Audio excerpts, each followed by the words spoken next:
नमस्कार, history hub में आप सभी का हार्दिक स्वागत है। आप सभी लोगों को नव वर्ष की हार्दिक शुभकामनाएं।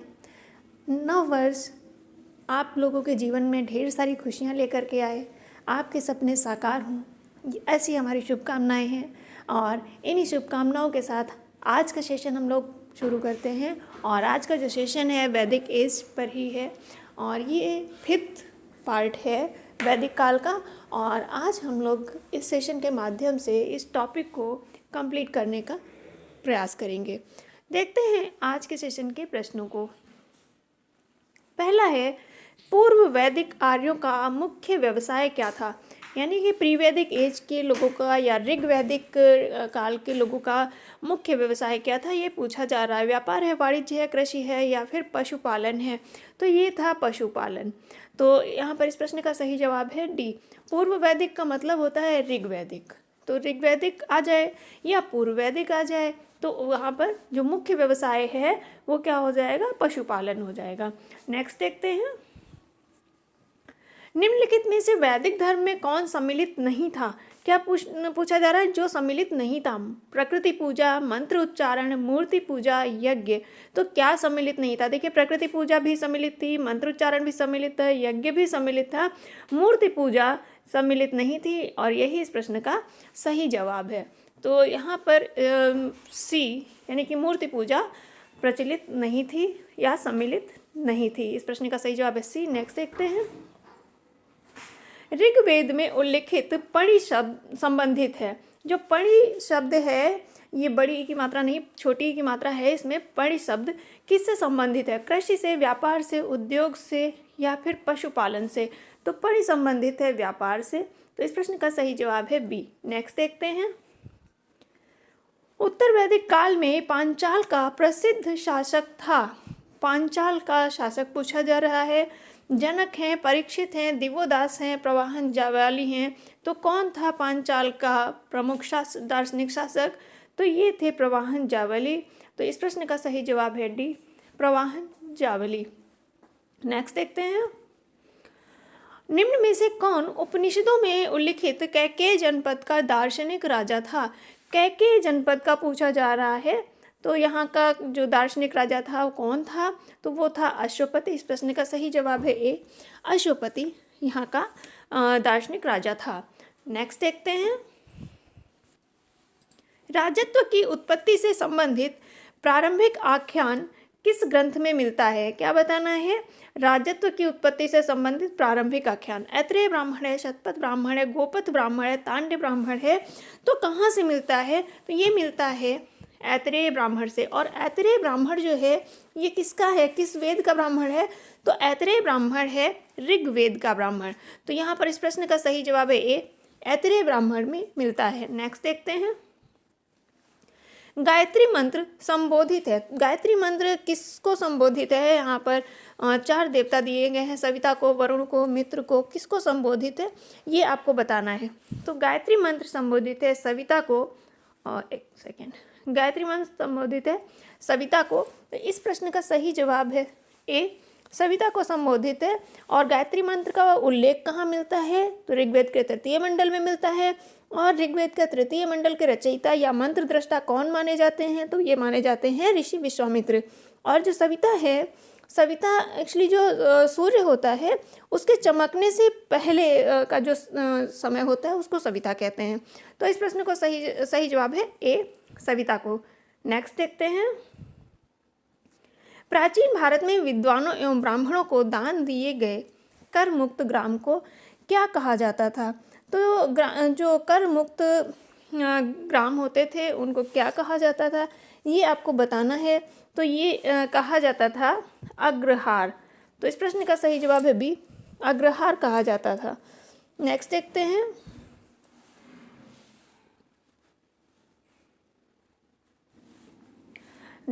हैं, शतपथ ब्राह्मण में विस्तार से वर्णन है। तो किस चीज़ का शतपथ ब्राह्मण में विस्तार से वर्णन किया गया है? धार्मिक कर्मकांड का, यज्ञ का, देवताओं की प्रार्थनाओं का, कृषि कर्मकांड का। तो किसका वर्णन किया गया है विस्तार से? तो ये किया गया है धार्मिक कर्मकांड का। अब यहाँ पर देखिए यज्ञ है, यज्ञ भी धार्मिक कर्मकांड के अंतर्गत ही आता है। तो धार्मिक कर्मकांड में सारे कर्मकांड आ जाते हैं। तो यहाँ पर आप लोग यज्ञ को मत टिक करिएगा, इसका जो सही उत्तर है वो है धार्मिक कर्मकांड का। नेक्स्ट देखते हैं, यज्ञ कर्मकांड का निरीक्षण निम्न में से किस पुरोहित का दायित्व था? तो कौन सा पुरोहित था जो कि यज्ञ कर्मकांड का निरीक्षण करता था? अर्धव्य है, उद्गाता है, होता है और ब्रह्मा है। यहाँ पे ये ऑप्शन डी है।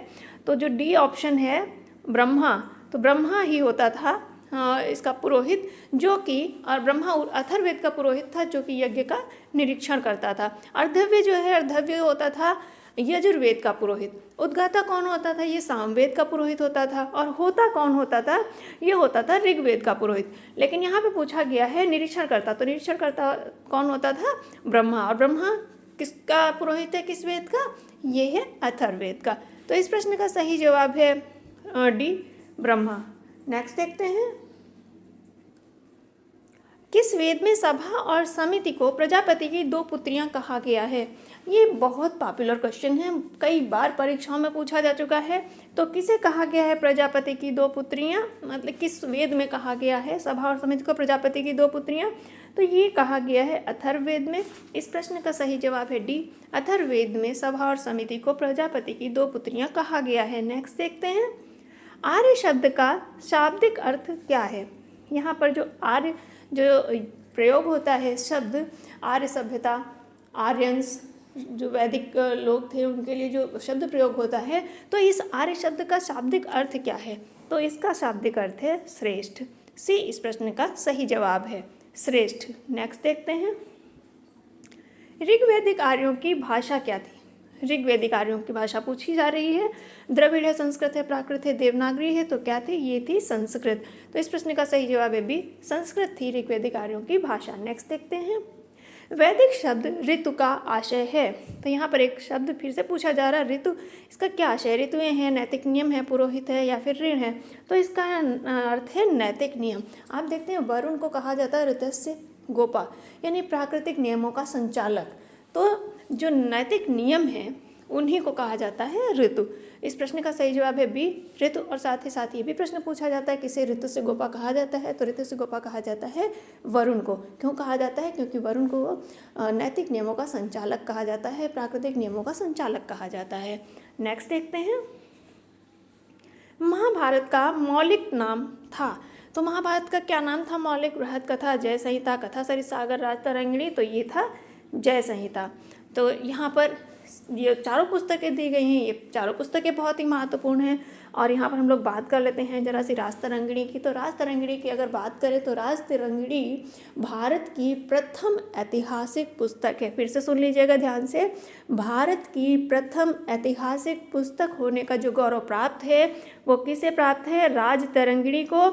और इसके जो लेखक हैं यानी कल्हड़, ये कल्हड़ को भारत का प्रथम इतिहासकार होने का गौरव प्राप्त है। अगर आपसे प्रश्न पूछा जाए इतिहास का पिता किसे कहा जाता, तो आपका निश्चित तौर से जवाब होगा हेरोडोटस।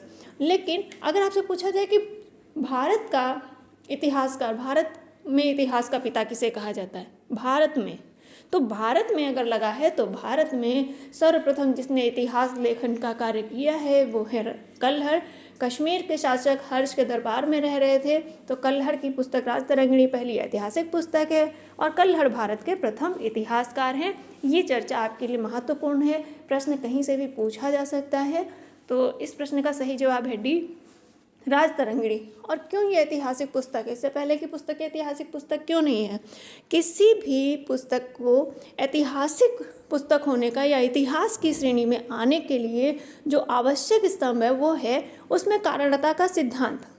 तो कारणता का सिद्धांत जब है तभी वो इतिहास है। अगर कारणता का सिद्धांत नहीं है तो इतिहास नहीं है वो।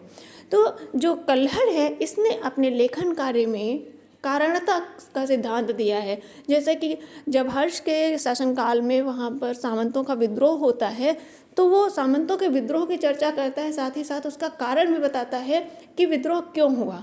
विद्रोह इसलिए हुआ क्योंकि सामंतों के पास धन अधिक इकट्ठा हो गया था। तो अगर विद्रोहों से बचना है तो सामंतों के पास धन को इकट्ठा ना होने दिया जाए। तो इसी वजह से चूँकि वो कारणता का सिद्धांत प्रतिपादित करता है अपने लेखन में, इसीलिए भारत का पहला इतिहासकार और राजतरंगिणी भारत की पहली ऐतिहासिक पुस्तक कही जाती है। यहाँ से किसी भी संदर्भ में आपसे प्रश्न पूछा जा सकता है। सारी चर्चा आपके सामने हो चुकी है। नेक्स्ट देखते हैं। भारत में आगमन के बाद आर्यों ने सर्वप्रथम अपना निवास स्थान कहाँ बनाया? तो सर्वप्रथम कहाँ निवास स्थान बनाया? मध्य देश है, कुरुक्षेत्र है, गंगा का मैदान है, सप्तसैंधव। अब देखिए विवाद इस बात का है कि भारत में आगमन के बाद अब कहाँ ओरिजिन है, इस बात पर तो इतिहासकारों में बहुत ज़्यादा मतभेद है। लेकिन यहाँ पर फिलहाल हम बात करते हैं कि जो उनका प्रारंभिक स्थान था, आए कहाँ से क्या है, लेकिन जो उनका प्रारंभिक स्थान था, प्रारंभिक निवास स्थान था, वो सप्तसैंधव प्रदेश को चिन्हित किया गया है। तो इस प्रश्न का सही जवाब है डी, सप्तसैंधव प्रदेश। नेक्स्ट देखते हैं। निम्न में से किस वेद में आहुति संबंधी सूत्र समाहित हैं? आहुति यानी कि बलि सहित या हवि प्रदान करने जैसे जो सूत्र हैं, ये किस वेद में समाहित हैं? तो आपको मालूम है कि यज्ञ, हवन, इनसे संबंधित जो वेद है वो कौन है? वो है यजुर्वेद। तो यजुर्वेद में ही आहुति संबंधी सूत्र समाहित हैं। इस प्रश्न का सही जवाब है सी। नेक्स्ट देखते हैं।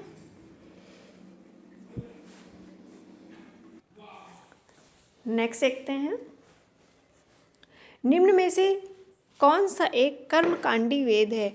कर्मकांड का मतलब यहाँ पर जहाँ पर यज्ञ अनुष्ठान से संबंधित बातें हों, तो कौन सा है? यजुर्वेद है। इस प्रश्न का सही जवाब है बी, यजुर्वेद। नेक्स्ट देखते हैं। ऋग्वेद में कौन से वैदिक देवता सहस्त्र स्तंभों वाले भवन में रहते हैं? इंद्र एवं अग्नि है, यम एवं यामी है, उषा एवं सूर्य है, मित्र एवं वरुण है। तो मित्र एवं वरुण को ही सहस्त्र स्तंभों में रहने वाले देवता कहा गया है ऋग्वेद में। तो इस प्रश्न का सही जवाब है डी, मित्र एवं वरुण। नेक्स्ट देखते हैं। किस वेद में दवाओं का विवरण मिलता है? दवाओं का जो विवरण मिलता है, यानी कि अगर बात करें आयुर्वेद की, तो आयुर्वेद का जो संबंध है वो किससे है? अथर्ववेद से है। तो दवाओं का विवरण मिलता है अथर्ववेद में, डी इस प्रश्न का सही जवाब है। और आज के सेशन के प्रश्न यहीं पर ख़त्म हो रहे हैं और हम लोग मिलते हैं अगले सेशन में कल नए वर्ष में। तो नए वर्ष की सुबह हम लोग एक अन्य टॉपिक, तो कल नए वर्ष की सुबह की बेला में हम लोग इस टॉपिक से संबंधित बचे हुए लगभग 10 प्रश्न और बचे हैं, उन पर चर्चा करेंगे। वो 10 प्रश्न इसीलिए छोड़ दिए हैं कि वो हम लोग कल चर्चा करेंगे नए वर्ष में। और मिलते हैं नए वर्ष में। लगे रहिए आप लोग अपनी तैयारी में, और नया वर्ष आपके लिए उत्साह, उमंग और सफलताओं भरा हो, ऐसी हमारी आप लोगों के लिए शुभकामनाएं हैं। बहुत बहुत धन्यवाद।